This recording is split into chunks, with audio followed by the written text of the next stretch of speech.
कभी सोचा है कि दुनिया के बड़े से बड़े आइडिया की शुरुआत कहाँ से होती है? अक्सर इसका जवाब बहुत ही छोटा और साधारण होता है, एक नया नोट।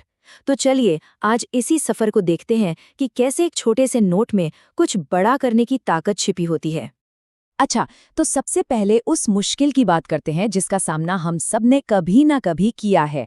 वो खाली पन्ना जो बस हमें घूरता रहता है। चाहे कोई लेखक हो, कलाकार हो या कोई नया बिजनेस शुरू करने वाला हो, हर किसी को इस दीवार को तोड़कर ही आगे बढ़ना पड़ता है। जरा सोचिए, वो कौन सी चीज है जो अच्छे अच्छे क्रिएटिव लोगों को भी एकदम रोक देती है, उन्हें जैसे जमा देती है? इसका जवाब हमारी सोच से भी ज्यादा आसान है। हाँ, बिल्कुल यही। एक खाली स्क्रीन और उस पर वो लगातार जलता बुझता कर्सर। एक तरफ तो ये लगता है कि यहाँ कुछ भी बनाया जा सकता है, संभावनाएं ही संभावनाएं हैं, और दूसरी तरफ यही चीज एक भारी बोझ बन जाती है कि अब करे तो करें क्या। तो आखिर ये शुरुआत करना इतना मुश्किल लगता क्यों है? देखिए, इसके पीछे कुछ आम वजह है। एक तो ये दबाव कि जो भी बनाए वो पहली बार में ही परफेक्ट हो। फिर आता है गलती करने का डर, और ऊपर से इतनी सारी संभावनाओं का बोझ। ये सब मिलकर हमें आगे बढ़ने ही नहीं देते। लेकिन अच्छी बात यह है कि इस रुकावट से बाहर निकलने का एक बहुत ही आसान सा तरीका है। चलिए समझते हैं कि दिमाग में आने वाली एक छोटी सी चिंगारी को कैसे पकड़ा जाए और उसे एक बड़ी आग में कैसे बदला जाए। और इसका हल पता है कहाँ से शुरू होता है?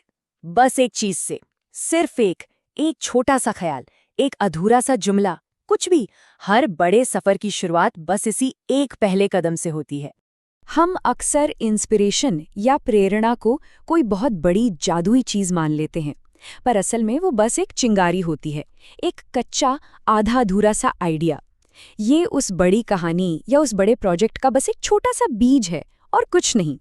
बस इस एक सोच से ना सारा खेल बदल जाता है।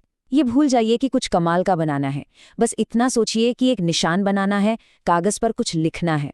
याद रखिए, असली जीत तो शुरुआत करने में ही है। ठीक है, तो पहला निशान तो बन गया, अब आगे क्या? अब वक्त है उस बिखरे हुए आइडिया को एक शक्ल देने का।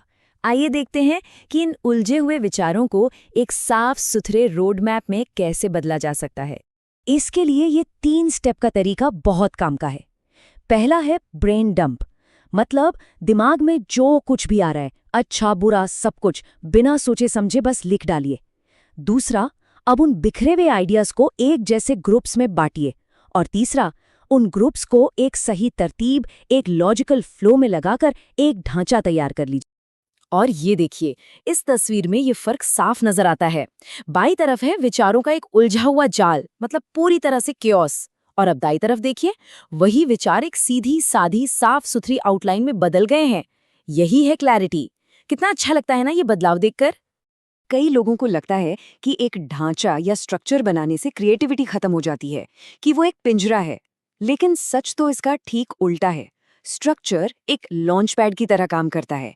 ये आपके आइडियाज को पंख देता है, उन्हें उड़ने के लिए एक मजबूत जमीन देता है। और अब आता है वो हिस्सा जिसे हम जादुई कह सकते हैं। ये वो पल है जब आपका बनाया हुआ ढांचा एक जीती जागती कहानी में बदलने लगता है। बस यहीं पर आके सारी मेहनत रंग लाती है। वो जो एक छोटा सा आइडिया था, जो एक खाली पन्ने पे शुरू हुआ था, अब वो एक कहानी, एक प्रोजेक्ट या किसी बड़ी मुश्किल का हल बनने को तैयार है।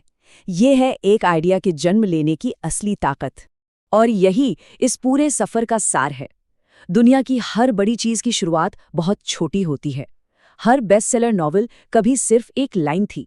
हर कामयाब बिजनेस प्लान कभी बस कुछ लोगों के बीच की बातचीत थी। हर बड़ी साइंटिफिक खोज एक सीधे साधे सवाल से शुरू हुई थी। शुरुआत हमेशा मामूली ही होती है। तो अब सवाल ये है कि वो कौन सा आइडिया है जो एक नए नोट का इंतजार कर रहा है? वो अगला नया नोट किस कमाल की चीज को जन्म देगा, ये सोचने वाली बात है ना? तो जाइए अपना अगला नया नोट लिखिए। इस बातचीत में शामिल होने के लिए शुक्रिया।